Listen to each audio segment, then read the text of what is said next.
नमस्कार, ब्रेक के बाद आपका स्वागत है। मैं अमित सिंह और 5G यानी 5 जनरेशन के शो में अब वक्त है खबरों के सेंसेक्स का, यानी वो हिस्सा जिसमें हम आपको दिखाते हैं वो खबरें जिन पर पूरे दिन होती है हलचल। खबरों के सेंसेक्स में आज कौन सी खबर बड़ी होगी, किस खबर पर पूरे दिन हलचल रहेगी, खबरों के सेंसेक्स में उस खबर की पूरी ABCD, आज की सारी बड़ी खबरें आपको दिखाने के लिए हमारे साथ जुड़ेंगे देश भर से हमारे रिपोर्टर, जिनकी रहती है खबरों पर बाजार पर पैनी नजर। यानी आज की सबसे पहली बड़ी खबर क्या है? बिल्कुल, और खबरों के सेंसेक्स में आज की बड़ी खबर क्या है, खासतौर से राजनीतिक गलियारों से क्या खबर आती है, ये जान लेते हैं। रुक करेंगे दिल्ली का। रंजीता झा इस समय मेरी सहयोगी मेरे साथ में है। रंजीता, आज क्या खबर महत्वपूर्ण रहने वाली है?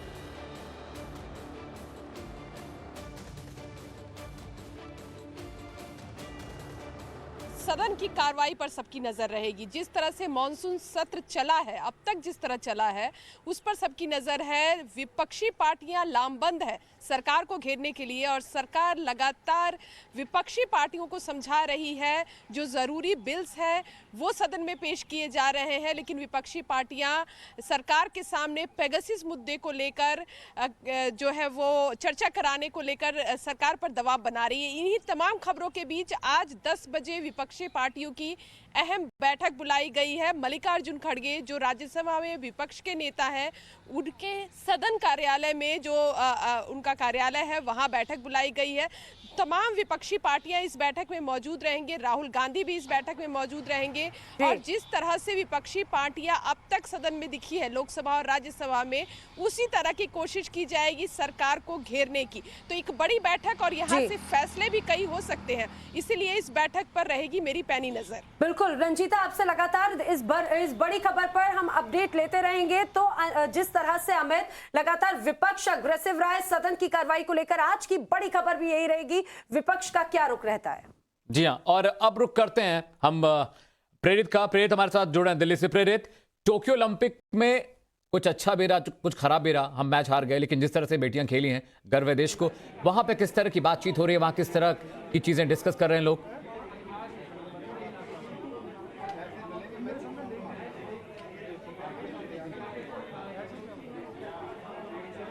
प्रेरित, तक लगता है हमारी आवाज नहीं पहुंच रही है। तो हमने भारत की बेटियों को मैदान में खेलते हुए आज देखा किस तरह का परफॉर्मेंस उनका रहा। ब्रॉन्ज मेडल से चूक गई भारत की बेटियों ने, कांटे की टक्कर दी है ब्रिटेन की एक मजबूत टीम को। प्रेरित, अगर मेरी आवाज आप तक पहुंच रही है तो अभी आप मौजूद थे कप्तान के घर पर, नहीं पहुंच रही प्रेरित तक आवाज, तो जाएंगे प्रेरित के पास हम वापस। ऐसे ही देश भर से हमारे अलग अलग राज्यों से रिपोर्टर्स आज की बड़ी खबरों के साथ जुड़े। श्रृंजॉय हमारे साथ जुड़ गए। श्रृंजॉय जी, आज क्या बड़ी खबर रहने वाली है खबरों के सेंसेक्स में? है अफगानिस्तान के बारे में बातचीत हो रहा है UN सिक्योरिटी काउंसिल में। आपका पता होगा शायद प्राइम मिनिस्टर खुद वर्चुअली बात करेंगे उस मैरीटाइम सिक्योरिटी के बारे UN सिक्योरिटी काउंसिल में 9 तारीख को। ये खबर नए आए है। बात है कोई इंडियन प्राइम मिनिस्टर कभी भी UN सिक्योरिटी काउंसिल में बात नहीं किए हैं, ये पहली बात है। और सेकंड बात है, एक्सटर्नल अफेयर्स मिनिस्टर जयशंकर साहब भी न्यूयॉर्क जा रहे हैं और जो अफगानिस्तान के बारे डिस्कशंस चल रहा है उसमें पार्टिसिपेट करेंगे। 14, 18 या 19 ऐसे कुछ डेट फिक्स हो रहा है। अब देखने पड़ेगा कब जाने वाले हैं, लेकिन जरूर जाएंगे ये पता है हमारा। और प्राइम मिनिस्टर का स्पीच 9 तारीख को शाम को आ जाएगा और मैरीटाइम सिक्योरिटी के बारे में प्राइम मिनिस्टर बात करेंगे। बिल्कुल, तो भारत इस बारी अध्यक्षता कर रहा है, ये अपने आप में ही बहुत बड़ी बात है। बहुत शुक्रिया श्रृंजॉय जी हमारे साथ जुड़ने के लिए। अमित, प्रेरित का रुख करते हैं। प्रेरित, उस वक्त आपसे संपर्क नहीं हो पाया था, हम मैच हार गए हैं, लेकिन लड़कियों ने दिल जीता है देश का। जिस तरह से लड़कियां खेली हैं, गर्व होता है हमें उन चीजों को देखकर समझकर। वहां पे किस तरह की बातचीत हो रही है? मायूस तो जरूर होंगे लोग वहां भी।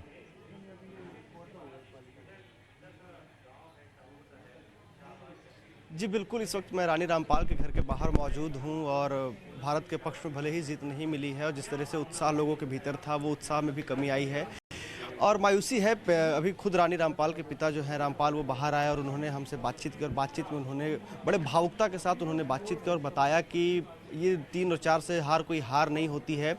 इन्हें उम्मीद है कि आगे जो है वो ज़रूर मेडल जीत करके आएंगे इनकी बेटी।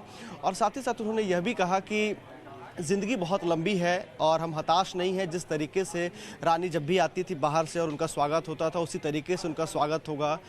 ये 3 और 4 की हार कोई हार नहीं होती है, लेकिन उनकी बातचीत में वो एक भावुकता ज़रूर दिख रहा था। वो बड़े भावुक थे और पिछले बार भी जब जिस तरीके से जब गोल्ड मेडल के दौरान जब भारत के पक्ष में जीत नहीं हासिल हुई थी, तो उस वक्त भी उनके पिता ने कहा था कि मैं हार्ट का पेशेंट हूँ, लेकिन मेरी हृदय जो है वो दिल और मजबूत हुआ है।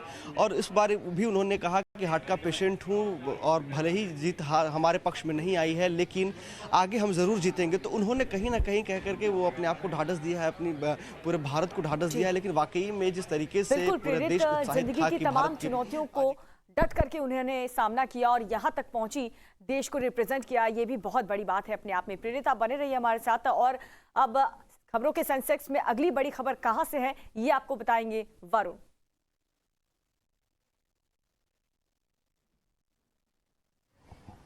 जी बिल्कुल, देखिए देश के सबसे बड़े इस वक्त जो वैक्सीनेशन प्रोग्राम की अगर मैं बात करूं, देश छोड़िए दुनिया के सबसे बड़े वैक्सीनेशन प्रोग्राम या भारत में चल रहा है और उसमें बहुत तेजी आ चुकी है। लगभग 50 करोड़ जो लोग हैं देश में वो वैक्सीनेट हो चुके हैं। और उसके बाद जो आज इसमें बड़ी खबर यह है कि हमारे स्वास्थ्य मंत्री आज मनसुख मंडाविया जी आज मिलेंगे किससे? आज मिलेंगे वो कोविशील्ड के जो जिन्होंने बनाई है, यानी कि आधार पूनावाला CEO, उनसे मिलकर क्या कोशिश करेंगे? कोशिश ये करेंगे कि अब किस तरह से वैक्सीनेशन प्रोग्राम में तेजी लाई जा सके, क्योंकि भारत एक सपना देख रहा है। भारत सपना देख रहा है कि जल्द से जल्द फरवरी तक वो पूरे देश को वैक्सीनेट कर दे और उसमें तेजी लाने के लिए जो कंपनीज वैक्सीन बना रही हैं उनसे मिलना, समझना, ब्लूप्रिंट तैयार करना बहुत जरूरी है। और उसको देखते हुए आज ये मीटिंग बहुत अहम बताई जा रही है और इस मीटिंग पर मैं पैनी नजर रखूंगा, क्योंकि अभी मैं अगर आपको दिन में लगने वाली औसत बताऊं वैक्सीनेशन की, तो वो 50 लाख है, यानी कि एक दिन में 50 लाख लोगों को अभी वैक्सीनेशन लग रहा है। लेकिन अब वो दूसरे डोज का समय चालू हो चुका है लोगों का। कोविशील्ड 1 मई से जब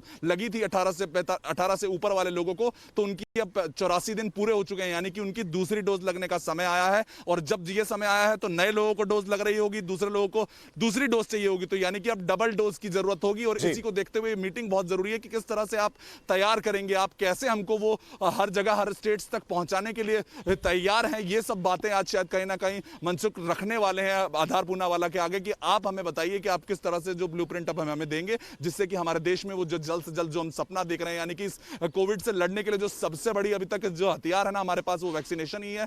और उसके लिए ही लगातार काम कर रहे हैं और आज इस पर पैनी नजर रहने वाली है कि वो क्या पता वो फरवरी से पहले हम दिसंबर में भी उस सपने को पूरा कर लें, और इसी पर मेरी पैनी नजर रहेगी। जी वरुण, शुक्रिया आपका जानकारी के लिए। आप हमारे साथ बने रहिए। तो वैक्सीनेशन प्रोग्राम से जुड़ी हुई बड़ी खबर और आधार पूनावाला की बहुत महत्वपूर्ण मुलाकात होने वाली है स्वास्थ्य मंत्री से। अब आगे बढ़ते हैं और अनुज का रुख करते हैं।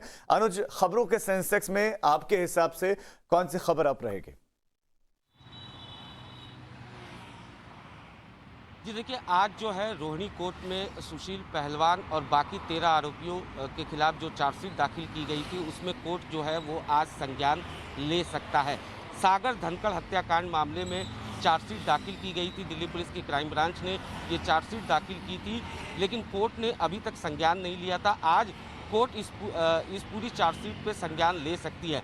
ऐसे में सुशील पहलवान की मुश्किलें जो है वो बढ़ सकती है। हालांकि चार्जशीट की बात की जाए तो करीब 170 पेज जो हैं कि ये चार्जशीट है। टोटल 1100 पेज की चार्जशीट है, जिसमें मुख्य आरोपी जो है वो सुशील पहलवान को बनाया गया है। करीब 155 गवाह हैं जिनके बयान जो हैं वो क्राइम ब्रांच ने दर्ज किया है। साथ ही साथ वीडियो क्लिप और तमाम साइंटिफिक एविडेंस जो हैं वो क्राइम ब्रांच ने इस पूरी चार्जशीट में अपने मेंशन किया। यानी साफ तौर पर सुशील पहलवान की मुश्किलें जो हैं वो अब बढ़ सकती हैं।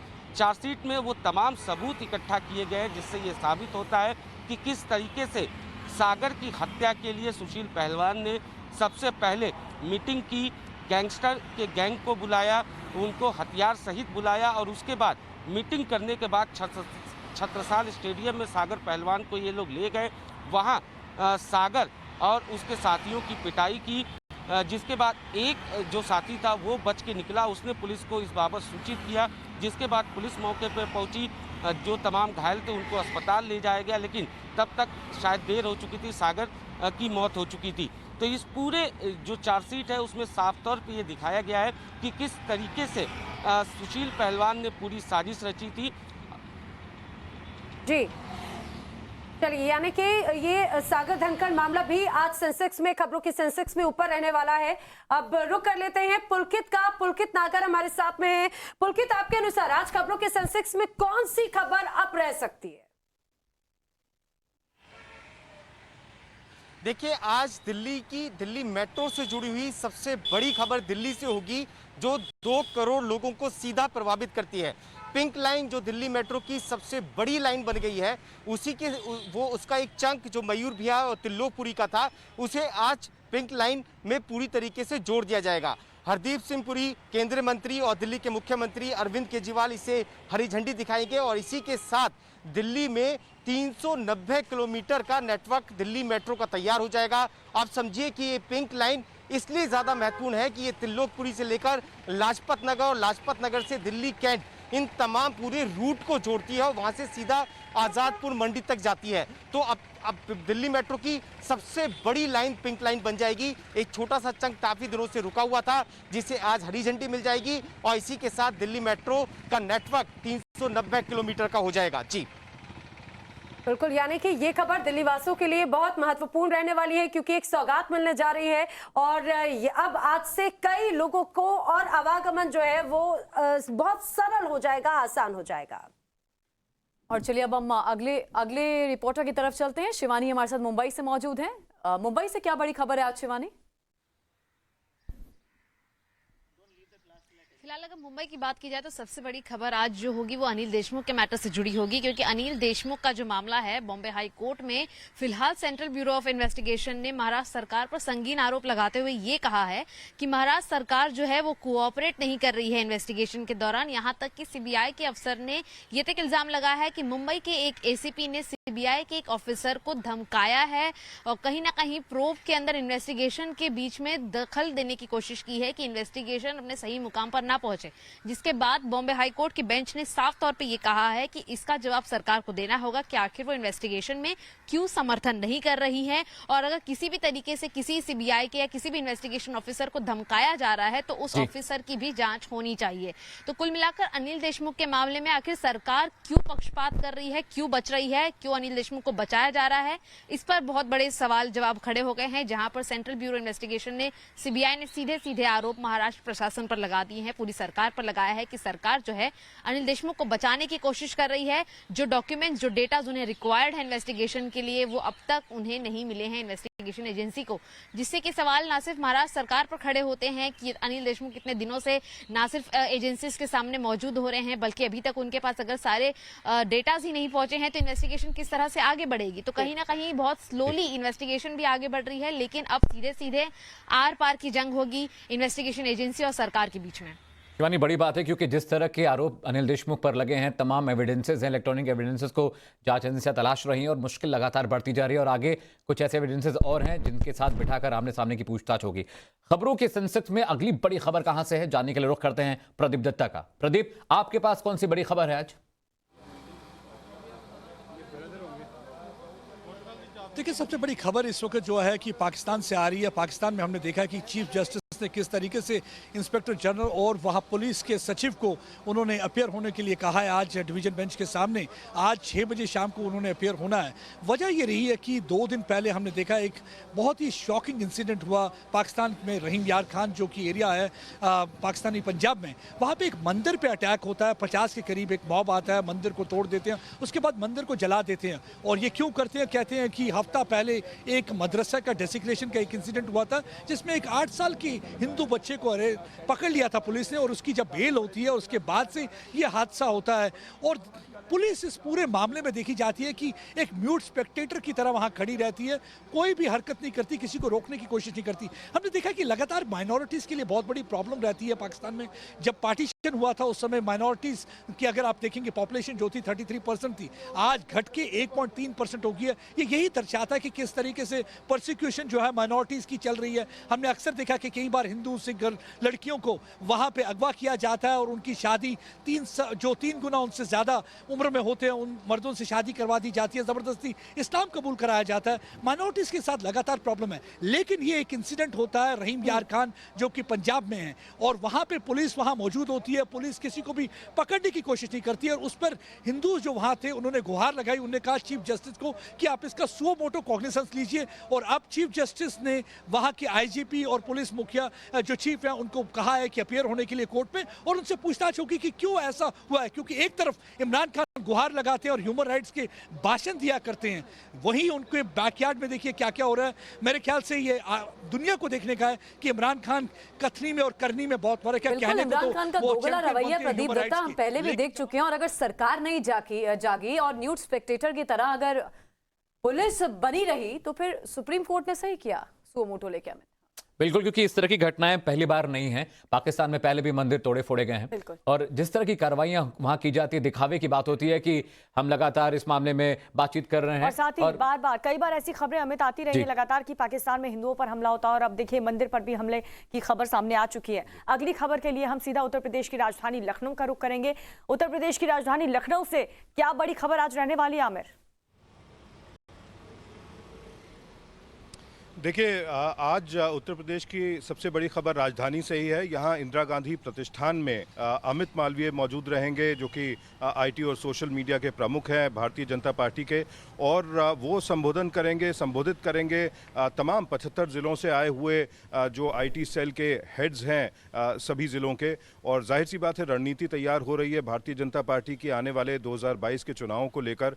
और इस बैठक में खास बात यह है कि यूपी के मुख्यमंत्री योगी आदित्यनाथ भी मौजूद रहेंगे, दोनों डिप्टी सीएम्स केशव मौर्य, दिनेश शर्मा मौजूद रहेंगे, संगठन मंत्री सुनील बंसल रहेंगे, यहाँ के उत्तर प्रदेश के बीजेपी के अध्यक्ष स्वतंत्र देव सिंह मौजूद रहेंगे। और सुबह 10 बजे से लेकर शाम 5 बजे तक ये बैठक चलेगी, जिसमें सोशल मीडिया प्लेटफॉर्म पे जो दांवपेच खेलने हैं उन तमाम लोगों के जो कि आईटी सेल और मीडिया सेल से जुड़े हुए हैं वो बताए जाएंगे, वो रणनीति समझाई जाएगी जिसके तहत वो भारतीय जनता पार्टी के जो अचीवमेंट्स हैं, जो उपलब्धियां हैं, उनको लोगों तक पहुंचा सकेंगे।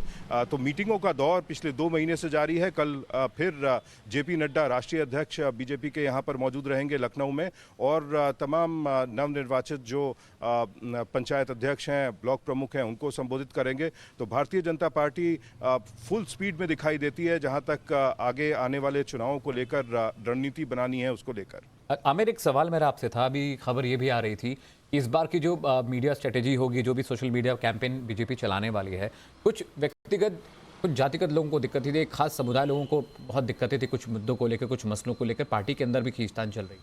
तो ये खबर भी थी कि इस बार का जो सोशल मीडिया कैंपेन होने वाला है वो बहुत स्पेसिफिक रहेगा, एक समुदाय विशेष को लेकर, एक जाति विशेष को लेकर। इससे लेकर क्या खबर है, क्या अपडेट आपके पास? देखिए, फोकस बिल्कुल क्लियर है भारतीय जनता पार्टी का। पिछले 4.5 साल में जो उपलब्धियां रही हैं योगी सरकार की उत्तर प्रदेश में, जिस तरह से विकास का काम हुआ है, जिस तरह से जो तमाम स्कीमें जो सरकार की रही हैं, जो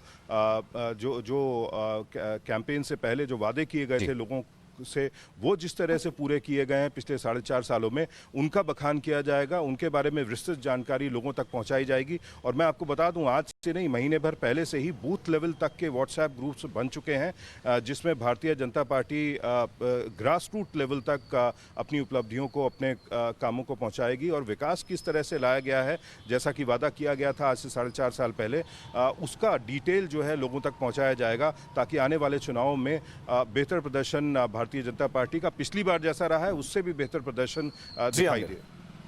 जी आमिर, आप बता रहे हैं कि बहुत महत्वपूर्ण बैठक 2022 की तैयारियां बीजेपी में। अब रुख करते हैं राजस्थान का, जयपुर का। भंवर पुष्पेंद्र हमारे संवाददाता हमारे साथ जुड़ गए हैं। भंवर, आप बताइए कि राजस्थान की कौन सी बड़ी खबर आज रहने वाली है?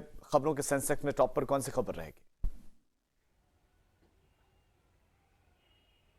जी बिल्कुल, राजस्थान की हम बात करें तो हम राजस्थान की जो पॉलिटिकल जो हलचल है, राजनीतिक हलचल है, उस पर निगाह बनाकर रखेंगे, क्योंकि जिस तरह से यहाँ की जो सरकार है वो 2 धड़ों में विभक्त है। एक पायलट धड़ा, एक गहलोत धड़ा है, और दोनों को लेकर के दिल्ली हाईकमान तक ये सारी चीज़ें पहुंची हैं, यहाँ से रिपोर्ट गई है। माकन पहुंचे थे, कुमारी शैलजा पहुंची थी, उसके बाद DK शिव कुमार भी यहाँ पर आए थे और गहलोत से भी मिले थे।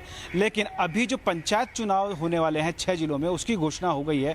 ऐसे में अब देखने वाली बात ये होगी कि इस घोषणा के बाद भी क्या पार्टी अपने इन 2 धड़ों में विभक्त रहती है या फिर केंद्र को ये संदेश देने की कोशिश करती है कि वो सब एक हैं। क्योंकि बार बार हर मंच पर ये लोग जब मीडिया बात करता है तो कहते हैं कि हम सब एक हैं, लेकिन जो आपसी फूट है वो खुलकर सामने आती है। कई बार सचिन पायलट दिल्ली में जाकर बैठ जाते हैं, वहाँ से कई तरह के बयान सामने आते हैं, लेकिन जब जब उनसे पूछा जाता है पार्टी की एकता के बारे में तो यही कहा जाता है कि पार्टी एक है, एक है, एक है। लेकिन अनेक फूट के जो वाकया हैं वो सामने आते रहते हैं। ऐसे में अब देखना यही होगा कि जो उपचुनाव और जो पंचायती चुनाव की घोषणा भी हुई है, पंचायती चुनाव जो 6 जिलों में होने वाले हैं 3 फेज में, उसमें कोशिश ये रहेगी कि किस किस धड़े से किन किन को प्रत्याशी बनाकर ये उतारेंगे और किस तरह से ये कोशिश करेंगे ये संदेश देने की आला कमान को। जी बिल्कुल। और लेकिन भगवत पुष्पेंद्र, सबसे महत्वपूर्ण बात ये कि गहलोत खेमा हो या पायलट खेमा, अभी भी उसमें जो बीच में दरार है वो साफ तौर से नजर आती है।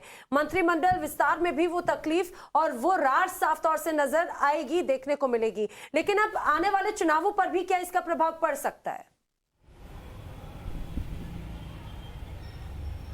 जी बिल्कुल, मैं वही कहने की कोशिश कर रहा हूं, क्योंकि आने वाले जो चुनाव हैं उसमें खासतौर पर जो पंचायती चुनाव जो 6 जिलों में होने जा रहे हैं, इसमें कोशिश यही रहेगी कि जो दोनों धड़े हैं वो अपना वर्चस्व दिखाने की कोशिश करेंगे। किससे टिकट मिलता है, किसे नहीं मिलता है, वो भी तय करेगा कि किसका पलड़ा अभी भारी है। क्योंकि आलाकमान से जो यहाँ लोग रिपोर्ट लेने के लिए आए थे, चाहे वो कुमारी शैलजा रही हो, चाहे माकन रहे हों, चाहे DK शिव कुमार रहे हों, कई लोगों ने अलग अलग धड़ों से अलग अलग बात करके पूरी रिपोर्ट तो वहाँ दे दी है। लेकिन अब ये चुनाव तय करेंगे कि किसका पलड़ा भारी है और किसका कमजोर है। एक सांकेतिक भाषा जो है वहाँ यहाँ पर समझ में आएगी। बिल्कुल, लेकिन ये अंदरूनी कलह कहीं मुसीबत में ना डाल दे अमित, क्योंकि अक्सर हमने देखा है कि कांग्रेस की कमजोरी कहीं ना कहीं यही साबित होती है। जो तमाम तरह की जो परिस्थितियां बनी उसमें यही अंतरकलह जो है मुश्किल बढ़ा देती है। अब देख लेते हैं वो तमाम अहम खबरें जो अभी तक सेंसेक्स मीटर में अप रही हैं।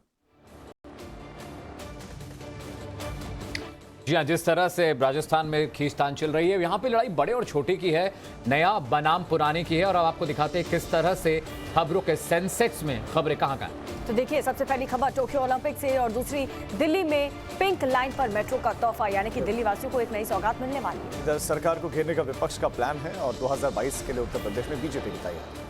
तो जो पुरानी रैंक थी वो आपने देखी, और अब टाइम्स ऑफ भारत पर खबरों के सेंसेक्स के बाद में आप समझ लीजिए कौन सी खबर ऊपर जा रही है, कौन सी खबर नीचे आ रही है। टोक्यो ओलंपिक की दिन भर आज चर्चा रहने वाली है। वहीं अगर सुशील कुमार केस की बात करें तो उसमें चार्जशीट पर भी सुनवाई होने वाली है। वहीं दिल्ली में देखिए, पिंक लाइन पर मेट्रो का जो तोहफा दिया है वो लोगों के लिए बहुत सुविधा बढ़ाने वाला है। इस पर भी चर्चा होगी। सरकार को घेरने का विपक्ष का प्लान भी आज सामने आ जाएगा सदन की कार्यवाही जब चलेगी। वहीं मिशन 2022 के लिए सीएम योगी आदित्यनाथ भी आज मंथन करेंगे।